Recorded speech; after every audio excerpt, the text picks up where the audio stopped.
다음 소식입니다. 지난해 국세가 정부 예상보다 30조 원 넘게 덜 거친 걸로 나타났습니다.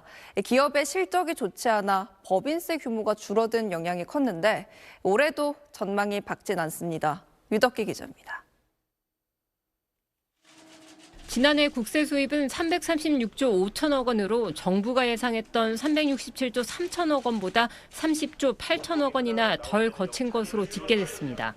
2023년 56조 4천억 원에 이어 2년 연속 대규모 세수 결손이 발생한 겁니다. 지난해 9월 발표한 재추계치보다도 1조 2천억 원 감소했습니다. 반도체 투자 증가로 인한 환급액 증가와 비상계엄 사태로 인한 내수 부진 영향입니다.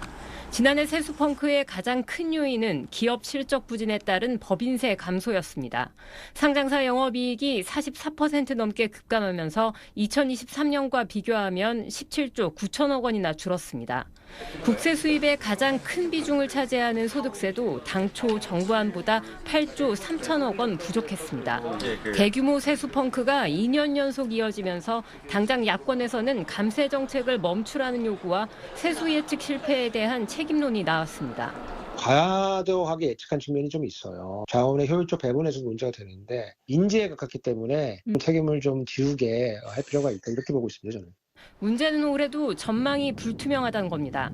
정부는 올해 국세 수입이 지난해보다 40조 원 이상 늘어날 걸로 예측했지만 1%대 초중반의 저성장이 예상되는 상황에서 3년 연속 세수 결손 우려도 제기됩니다.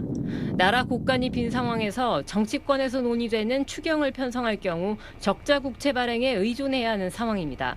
적자 국채는 시장금리 상승과 국가 채무 비율 상승을 초래할 수밖에 없어 일각에서 요구하는 슈퍼 추경에 정부가 난색을 보일 가능성도 있습니다. SBS 유덕기입니다.